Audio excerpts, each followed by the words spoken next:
शुकासारिखे पूर्ण वैराग्य ज्याचे वसिष्ठापरी ज्ञान योगेश्वराचे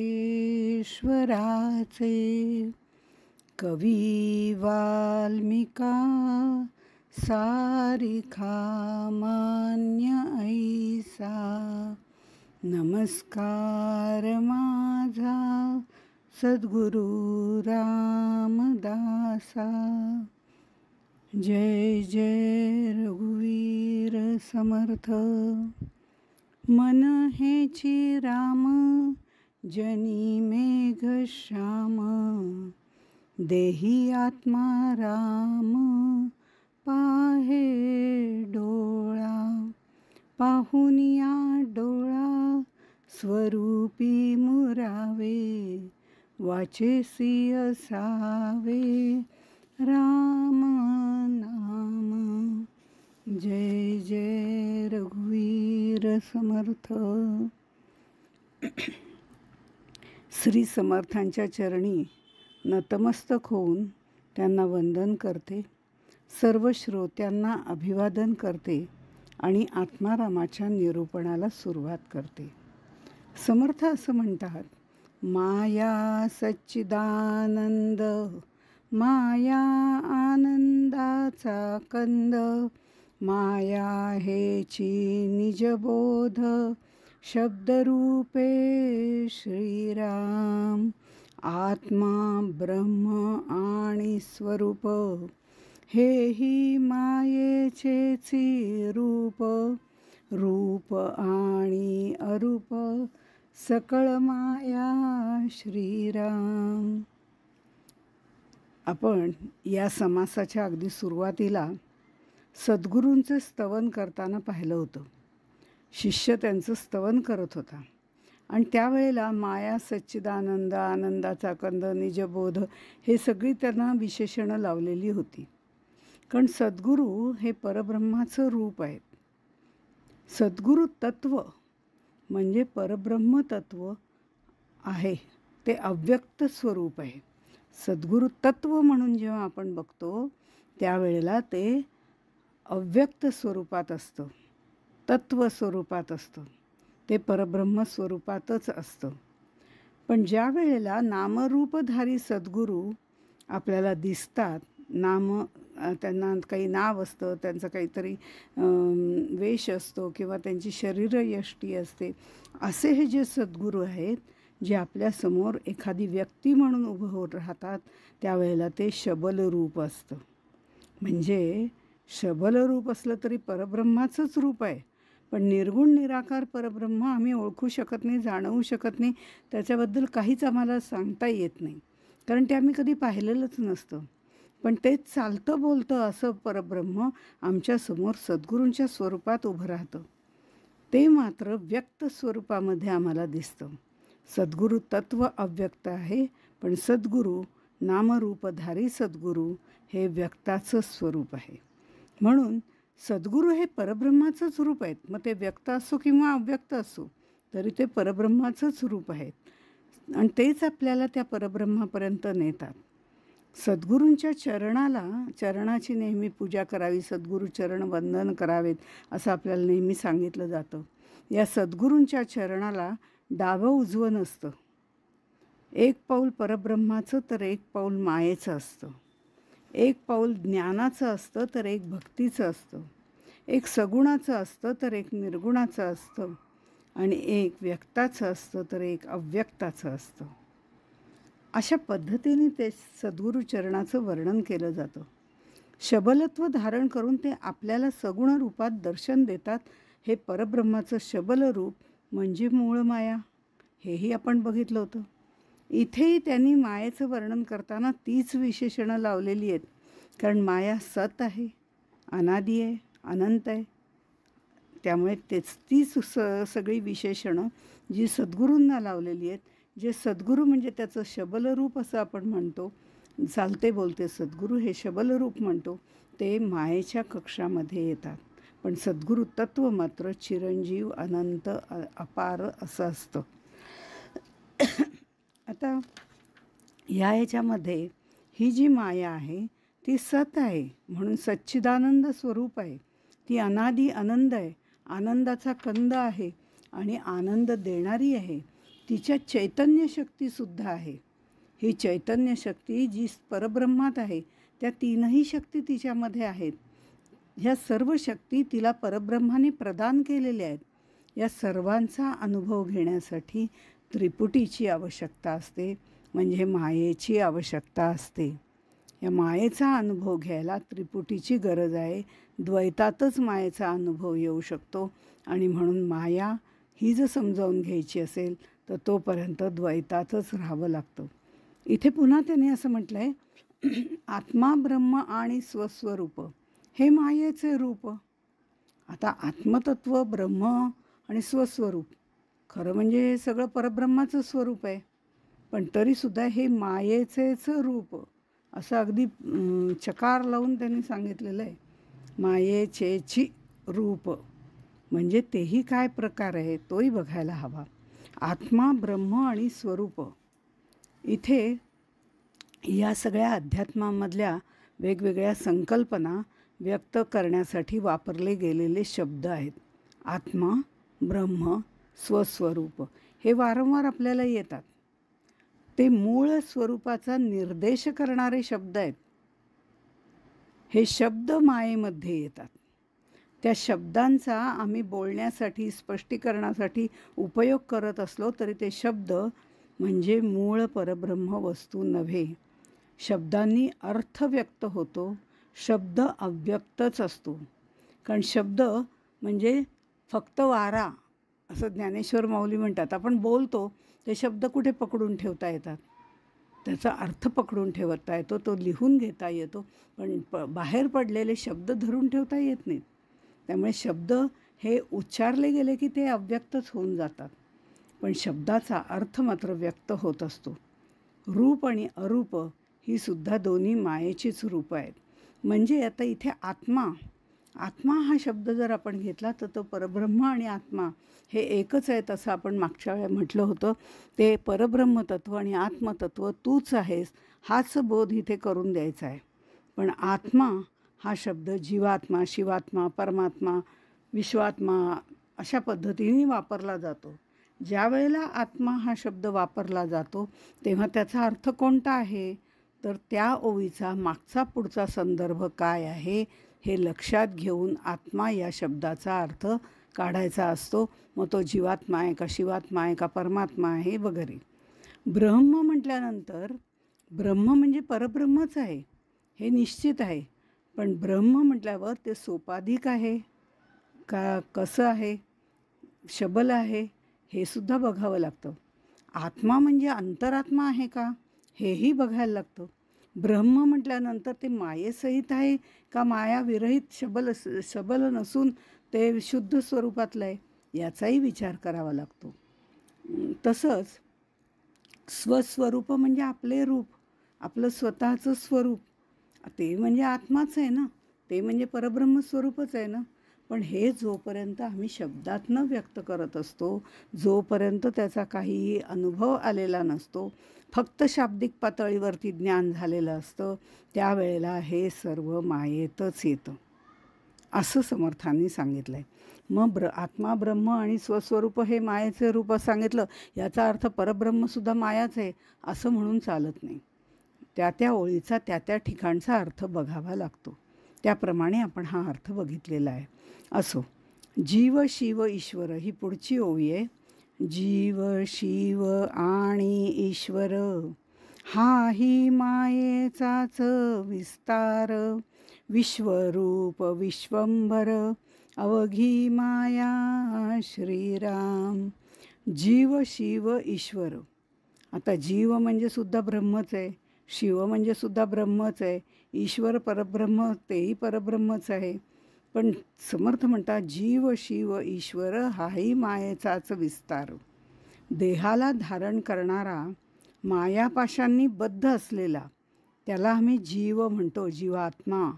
आत्मा शब्द आहेच कॉमन, शिवात्मा, परमात्मा हे आत्मा शब्द आहे, पण तो कसा आहे तर तो मायापाशांनी बद्ध असणारा जो आहे त्याला आम्ही जीवात्मा असं म्हणतो किंवा जीव असं म्हणतो. तर विश्वाला जो धारण करतो, पूर्ण विश्वाला जो धारण करतो, त्याच्यावर जो ईशन करतो, त्याच्यावर जो सत्ता गाजवतो, तो ईश्वर किंवा शिव, त्यालाच विश्वंभरसुद्धा म्हणतात. पण हे सगळं मायेच्याच कक्षात येतं, कारण ब्रह्मा विष्णू महेश उत्पत्ती स्थिती लय करण्याची शक्ती ज्यांच्यात आहे तेही मायेच्याच कक्षेत येतं. म्हणजे शक्ती जिथे जिथे आहे ती मायेच्या स्वरूपात येते. मग ब्रह्मा विष्णू महेशाची शक्ती असू दे, ईशन करण्याला ईश्वराची शक्ती असू दे, शिव जो आहे त्याची शक्ती असू दे, ह्या सगळ्याची शक्ती जी आहे ती जिथे जिथे आपल्याला दिसते ती मायेच्या कक्षेत येते. पण परब्रह्म त्याहून निराळं आहे. ते कसं आहे याचं जरा थोडक्यात बघूया. जीव जो आहे तो सर्व पाशांनी बांधलेला असल्यामुळे स्वतःला अल्पज्ञ समजतो. मी म्हणजे मला काहीच कळत नाही, मी अज्ञानी आहे, मी अल्पज्ञ आहे, वगैरे वगैरे. जीव जो आहे तो अल्पज्ञ समजतो स्वतःला. ईश्वर जो आहे तो सर्वज्ञ आहे, कारण तो सगळ्या ब्रह्मांडावरती त्याची सत्ता असते. त्याची सत्ता असल्यामुळे तो सर्वज्ञ आहे, त्याला सगळीकडचं सगळं कळतं. जीव अल्पज्ञ आहे, ईश्वर सर्वज्ञ आहे. पण मग परब्रह्म जे आहे ते ज्ञानरूपच आहे. ज्ञानरूप म्हणजे ज्ञानच आहे. प्रत्यक्ष ज्ञान म्हणजे परब्रह्म. त्याच्यापासून ही अनंत ज्ञानं निर्माण झालेली आहेत. त्यामुळे ते ज्ञानरूपच आहे. जीव हा करता आहे, कारण मी केलं ही भावना त्याच्यामध्ये या पाशामुळे तो गुंतलेला असल्यामुळे, बद्ध असल्यामुळे त्याच्यामध्ये निर्माण होते. जीव हा करता आहे, ईश्वर करविता आहे. बरं, ईश्वराची सत्ता त्या जीवावरती आहे, त्यामुळे ईश्वर करविता आहे. लाख जीवाने ठरवलं की मी याहूं करीन आणि मी त्याहूं करीन, पण ईश्वर सत्ता आहे, त्यामुळे त्याच्या मनात असल्याशिवाय जीवाला काहीही करता येत नाही, कारण तो त्या जीवावर ईशन करत असतो. त्यामुळे ईश्वर हा करविता आहे. म्हणून आपण म्हणतो करता करविता वेगळाच आहे, तो ईश्वर आहे. पण मग तो जो ईश्वर आहे तर मग ब्रह्म करुणी अकर्ता आहे. करुणी अकर्ता आहे म्हणजे परब्रह्म जे आहे ते ईश्वराला सगळी शक्ती देतं. म्हणून शक्तीसहित सोपाधिक परब्रह्म म्हणजे ईश्वर. म्हणून ब्रह्म त्याला फक्त शक्ती पुरवत असतं. ती शक्ती कशी अंमलात आणायची आणि ईशन कसं करायचं हे मात्र ईश्वर स्वतः ठरवत असतो. पण तो दिलेल्या शक्तीमध्येच कार्यरत असतो, त्यापेक्षा जास्त शक्ती त्याला मिळत नाही. ती शक्ती प्रदान किती करायची, कधी करायची, कोणत्या वेळेला करायची हे मात्र परब्रह्माचं काम आहे. त्यामुळे परब्रह्म फक्त शक्ती प्रदान करतं. त्यामुळे जीव हा करता आहे, ईश्वर हा करविता आहे आणि ब्रह्म अकर्ता आहे. जीव अल्पज्ञ आहे, ईश्वर सर्वज्ञ आहे, ब्रह्म ज्ञानरूप आहे. जीव साकार आहे, कारण त्याला नामरूप आहे. ईश्वर जो आहे तो सगुण साकार आहे, तोही साकार आहे, कारण ईश्वराला आम्ही वेगवेगळी नामरूप दिलेली असतात. शंकर आहे, पार्वती आहे, राम आहे, कृष्ण आहे, अशी ईश्वराला नावं दिलेली असतात. त्यांच्या काही कृती आपण म्हणजे सगुण साकार, सगुण निराकार असे वगैरे जे देव सांगितले आहेत त्यापैकी ईश्वर सगुण साकारच आहे. आणि ब्रह्म निर्गुण निराकार आहे. तिथे निर्गुण आहे, पण मग तो जो एवढी सगळी शक्ती प्रदान करतो, तो जो सगळे एवढे गुण प्रत्येकाला देत असतो, मग त्याला निर्गुण कसं काय म्हणणार? तर समर्थांनी निर्गुणाची व्याख्या केलेली आहे. निर्गुण म्हणजे बहुगुण. त्याच्यामध्ये सगळे गुण आहेत. जे जे चराचरामध्ये आहेत ते सगळे गुण त्याच्यामध्ये आहेत, चांगले वाईट दोन्ही. हे सगळे त्याच्यामध्ये आहेत, पण तो त्याचा वापर कुठेही करत नाही. ते शांत निवांत राहिलेले आहेत, साम्यावस्थेत आहेत. ते त्याच्यामध्ये आहेत, पण ते साम्यावस्थेत आहेत, बहुगुण. आणि हे प्रदान करतो त्यावेळेला ते आपली सगळी शक्ती त्या शक्तीला देत असतो, त्या मायेला देत असतो, आणि मग माया ती शक्ती सर्वांना वाटत असते. असं हे खरं म्हटलं तर निर्गुण निराकार असलेलं परब्रह्म आहे. जीव साकार आहे, ईश्वर सगुण साकार आहे, ब्रह्म निर्गुण निराकार आहे.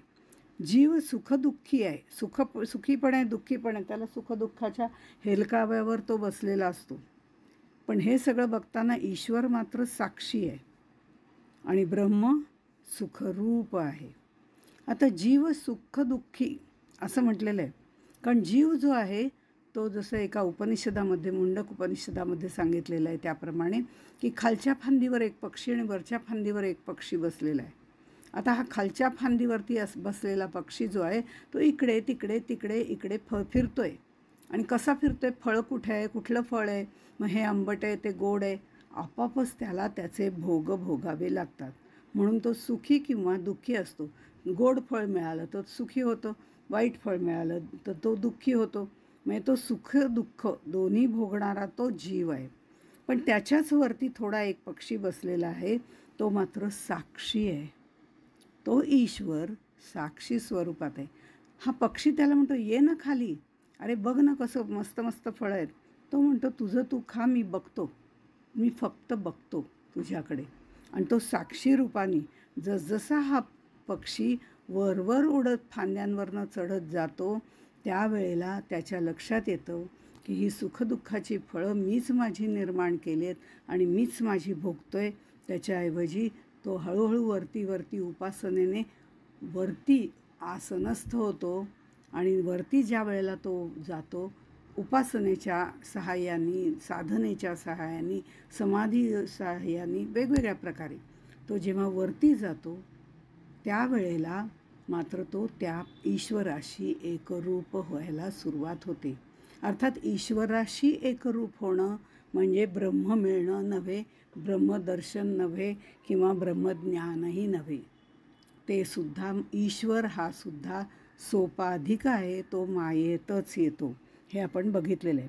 पण ब्रह्म सुखरूप आहे, त्याच्याकडे सुखच सुख आहे.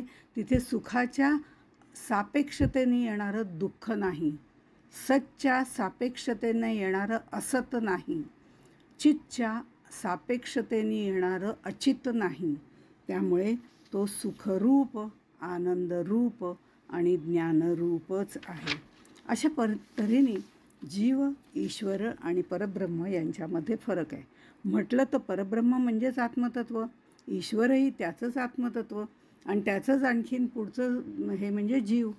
पण जीव जास्त बद्ध झालेला आहे, ईश्वर हे त्याचं प्रतिबिंब आहे आणि प्रत्यक्ष ब्रह्म हे त्याचं बिंब आहे. अशा तऱ्हेने हा फरक आहे. जीव क्षरपुरुष आहे, नश्वर आहे, ईश्वर अक्षरपुरुष आहे आणि ब्रह्म उत्तम पुरुष आहे. त्यामुळे जीव शिव हे सर्व मायेच्याच प्रांतात येतात. ब्रह्म मायातीत आहे. अशा तऱ्हेने आपल्याला समर्थांनी त्यातला फरक समजावून दिलेला आहे. आता याच्यानंतर ते असं म्हणतात, माया मनास चाळक, माया बुद्धीस व्यापक, माया एकी अनेक, ऐसे बोलणे श्रीराम. जेव्हा माया मनास चाळक, माया बुद्धीस व्यापक. आता मायेप्रमाणे जे मन आहे त्याला ती चालना देत असते माया, तीच माया बुद्धीलाही चालना देत असते. म्हणजे माया एकी अनेक ऐसे बोलणे. जेव्हा माया सद्विद्येमध्ये असेल तेव्हा ती भगवंत चिंतन करते, लोककल्याणाच्या गोष्टी करते. पण माया जर अविद्येमध्ये असेल तर विपरीत कर्म करते. त्यामुळे हे शरीर अविद्येकडे वापरायचं का सद्विद्येकडे वापरायचं हे आपलं आपणच ठरवायचं. स्फुरेविषयी कल्पना ते अविद्या. कल्पना करणं ही माणसाची एक शक्ती आहे. मना कल्पना कल्पिता कल्पकोटी असं समर्थ सांगतात. तर ही कल्पना करताना सुद्धा कोणती कल्पना करायची? स्फुरेविषयी कल्पना ते अविद्या. वेगवेगळ्या विषयातल्या कल्पना करणं. म्हणजे विषय हा शब्द पण असा तयार झालेला आहे की ज्याच्यामध्ये मुळातच विष आहे, जे आपल्याला सतत आसक्त करत राहतं. अशी ही स्फुरे विषयी कल्पना ते अविद्या, त्या अविद्येकडे जायचं का स्फुरे ब्रह्म ते जाण माया सुविद्या, त्या परब्रह्माकडे जायचं हे आपलं आपणच ठरवायचं आहे. त्यामुळे शरीराची गाडी विद्या आणि अविद्येकडे नेणारं कोण आहे? मन आहे. मनतेची माया. कारण अविद्येकडे नेणारं मनच आहे, विद्येकडे नेणारं पण मनच आहे. म्हणून माया म्हणजे दुसरं तिसरं काही नाही, मन म्हणजे माया असंच म्हटलेलं आहे. बंधनात अडकवणारी पण माया आहे आणि त्यातून सोडवणारी पण मायाच आहे. कारण मन एव मनुष्याणाम कारणम बंध मोक्षयोः. देह किंवा मनच मुळामध्ये जे देहाला प्रवृत्त करतं. त्यामुळे मन स्वैर सोडलं तर आपण निश्चितपणे विषयांमध्ये गुंतून जातो आणि आपल्याला नरकाची प्राप्ती होते. पण मन संयमात ठेवलं तर स्वर्गाची प्राप्ती होते. तोही याची डोळा, याची देही याची डोळा. कारण माया म्हणजे दुसरं तिसरं काही नाही, मन हेच माया आहे. जेव्हा मनात विचार सुरू होतात तेव्हा माया सुरू होते. हे विचार तर रंग चांगले आणि वाईट दोन्ही प्रकारचे असतात. सत्य आणि मिथ्या ही तिची दोन रूपं आहेत. सत्य हा ब्रह्माचा संकल्प आहे, तर मिथ्या हा मायेचा संकल्प आहे. त्यामुळे या दोन्ही कल्पना मनच करतं. मन मायेच्या कक्षेमध्ये येतं तेव्हा चांगले विचार सत्वगुणी विचार करतं, तर वाईट विचार तमोगुणी विचार हे अविद्येमध्ये येतं त्यावेळेला करतं. आणि हे मिश्रित विचार जे आहेत ते मात्र रजोगुणामध्ये येतात. त्यामुळे आपण विद्या अविद्या या भ्रमामध्ये पडतो आणि मूळ परब्रह्मापासून दूर जातो. म्हणजे बघा, नृत्यामध्ये एखादी नर्तकी आपल्या अंगावर उत्तम वेशभूषा घालते, केशभूषा करते आणि दागदागिने घालून एक उत्तम पदन्यास करते, नृत्य करते. त्या नृत्यामध्ये तिच्या डोळ्यातले कोमल भाव, मुखकमलावरती असणारा लढिवाळ भाव, पायांचा पदन्यास, त्याला बांधलेले घुंगरू, त्यातील गुंजारव हे सर्व प्रगट करून ती समोरच्या बसलेल्या श्रोत्याला आपलंसं करते. तशीच ही मायासुद्धा वेगवेगळ्या ढंगात आणि वेगवेगळ्या अंगात आपल्यापुढे प्रगट होते आणि आपल्याला आसक्त करून टाकते, आपल्याला भुरळ पाडते. वेगवेगळ्या प्रकाराने वेगवेगळ्या विषयांची भुरळ घालून जीवाला विषयात गुंतवत असते. थोडक्यात माया ही त्या परब्रह्माची शक्ती आहे. त्यामुळे ती त्याच्याप्रमाणे अमूर्त आहे, अनंत आहेच आहे. कारण ती त्याचं स्पंदन आहे. त्यामुळे ती अनंतही आहे. ती सुप्तपणे त्याच्यामध्येच होती. ती जागृत झाली आणि ती कार्याला लागली. तिच्यामुळे हे विश्व दृश्य स्वरूपामध्ये प्रगट झालं. शक्ती स्वरूपाने परमात्मा अनेकपणाने विश्वामध्ये विलास करू लागला. माया त्याला अनेक रूप आणि गुण आणि नाम देते. सतत काहीतरी घडामोडी करत राहते. घडणे म्हणजे निर्माण होणे आणि मोडणे म्हणजे नाश करणे. म्हणजे घडणे आणि मोडणे अशी करणारी, घाडामोडी करणारी ती माया. मायेलाच विज्ञानामध्ये किंवा शास्त्रामध्ये एनर्जी असं म्हटलेलं आहे. आणि energy never dies but transform. त्यामुळे ही एनर्जी आहे ही कधी नष्ट होत नाही, ती रूपांतरित होते असं म्हटलं जातं. हे एकच तत्त्व आहे खरं म्हणजे. दोन्ही हे वेगवेगळे नाहीत. एकाच नाण्याच्या दोन बाजू आहेत हे सांगण्यामागचा उद्देश आहे की आपण फक्त छापा घेतला आणि कोणाला दाखवला तर ते नाणं चालणार नाही. मागच्या बाजूला काहीच नाही आहे. आणि फक्त काटा घेतला आणि मागच्या बाजूला छापा काहीच नाही, पूर्ण गुळगुळीत नाणं आहे, तरी पण ते चालणार नाही. छापा आणि काटा हे दोन्ही असलेलं विविक्षित पद्धतीने मांडलेलं असं जे असतं ते नाणं असतं. त्यामुळे इथे माया आणि ब्रह्म हे सुद्धा एकाच नाण्याच्या दोन बाजू आहेत. आणि एकाच नाण्याच्या दोन बाजू असल्यामुळे ते एकमेकांवरती अवलंबूनच आहेत. आणि हे एकमेकांवरती अवलंबून असणारे जे तत्त्व आहे ते तत्त्व मात्र एकच आहे. भले छापा एका बाजूला आहे, काटा एका बाजूला आहे, पण नाणं मात्र एकच आहे. तसं हे तत्त्व एकच आहे. कधी ते ऊर्जा म्हणून येतं, कधी जडस्वरूपात येतं, तर कधी तत्त्व म्हणून प्रगट होतं. अशी ही माया महान आहे. मायेच्याच सहाय्याने परब्रह्मापर्यंत पोचायचं आहे. म्हणून समर्थांनी आत्मारामामध्ये मायेचा आदर केलेला आहे. नाहीतर जनरली अद्वैत तत्त्वज्ञानामध्ये माया नाहीच अशा पद्धतीने मांडणी केली जाते. पण समर्थांनी मात्र मायेचा आदर केलेला आहे. शिष्य अज्ञानी आहे, तो हे सगळं जग सत्य मानतोय. अजूनही शिष्याच्या मनात शंका आहेत. त्या दूर करताना समर्थांनी मायेची महती सांगितली. तिची महती अशासाठी सांगितलेली आहे, तसंच तिला छळणारी असं सुद्धा म्हटलेलं आहे. मायेच्या आहारी आपण गेलो आणि मायेमध्ये फसलो तर ती आपल्याला त्रासच देते.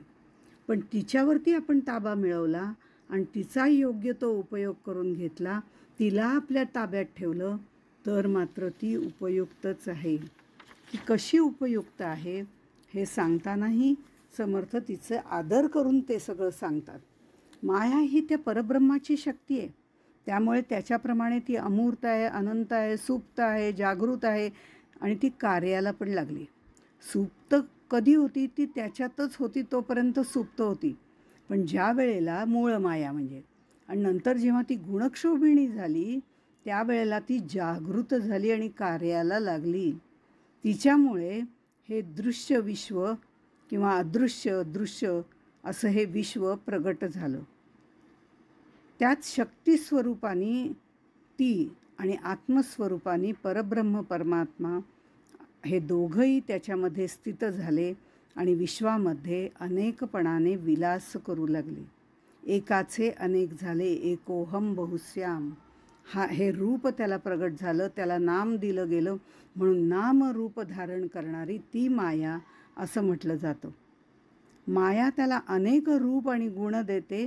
हे जसं आहे तसं मायेचं वर्णन करताना समर्थ म्हणतात, माया देहास चालवी, माया शब्दास बोलवी, माया दृश्यास दाखवी, नेत्री रिघोनिया श्रीराम. मायेनेची माया चाले, मायेनेची माया बोले, मायेनेची माया हाले, वायुरूपे श्रीराम. जी प्राणशक्ती आहे मनुष्याचे सर्व व्यवहार करते.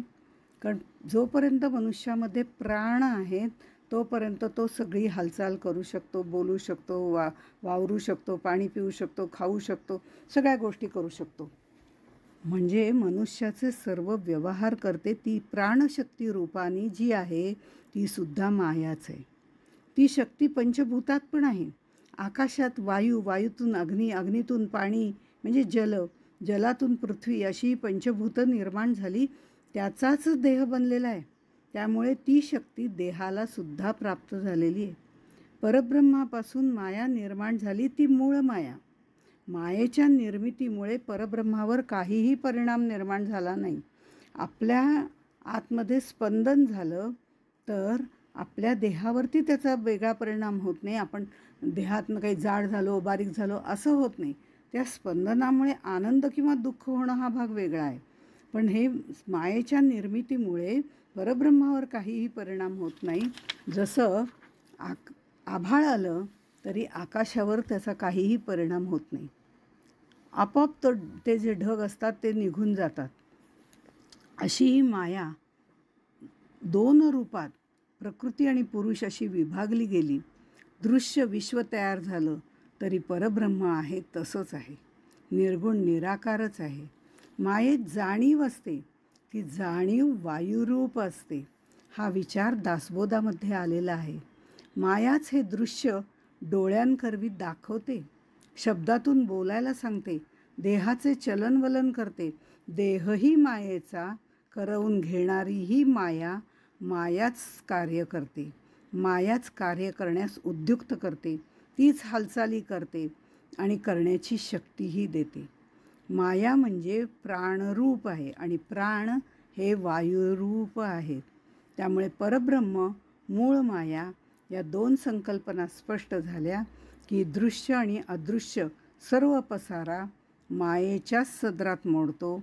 मग त्या मायेची नावं कोणतीही असू देत, कितीही असू देत. प्रकर्षाने कृती करणारी म्हणून तिला आपण प्रकृती म्हणतो, तर सृजन करते ती सृष्टी म्हणतो. आणि जे स्पंदन त्याच्यामध्येच निर्माण झालं आहे, ज्याला आपण मूळमाया आत्तापर्यंत म्हणत होतो, ती मूळमाया म्हणजेच निजा असं तिला म्हटलं जातं. त्याच्या आत निज, त्याच्या आतच उत्पन्न झालेली ती निजा. अशा पद्धतीने मायेची अनेक नावं आहेत. तीही दासबोधामध्ये आपल्याला सांगितलेली आहेतच. गुणक्षोभिणी माया म्हणजे ती अष्टधा प्रकारे तयार जी होते, सत्व रज तम या 3 गुणांनी जी तिथे क्षोभनं होतं ते प्रगट व्हायला लागतात, ती गुणक्षोभिणी. आणि तिच्यामध्ये पंचभूतांचं मिश्रण झालं किंवा आपोआपच ती अष्टधा प्रकृती. अशी प्रत्येक वेळी तिची नावं वेगवेगळी असतात, पण ती माया एकच आहे. आणि सर्व माया नाशिवंतच आहे, हे खरं आहे. पण मूळ माया ही नाश पावत नाही, ती त्याच्यामध्ये विलीन होते. म्हणून ती कधीही नाश पावत नाही, हे निश्चित आहे. ती शेवटी परब्रह्मामध्ये विलीन होते. ती आपल्याला परब्रह्मापर्यंत घेऊन जाऊ शकते. म्हणून प्रकृती, गुणक्षोभिणी, अष्टधा प्रकृती आपलं अशा ज्या सगळ्या मायेची वेगवेगळी रूपं आहेत, त्या मायांना आपण पार करूनच जावं लागतं. पण मूळ मायेमध्ये आपल्याला एकरूप व्हावं लागतं. ते एकरूप झाल्यावरती ती परब्रह्मात आपल्याला विलीन करते. अशा तऱ्हेने या मायेचं गुणवर्णन समर्थांनी केलेलं आहे. आता शिष्यालाही काही प्रश्न पडलेले आहेत. ते कोणते प्रश्न पडलेत हे आपण पुढच्या वेळेला बघू. तोपर्यंत इथेच थांबू. जय जय रघुवीर समर्थ.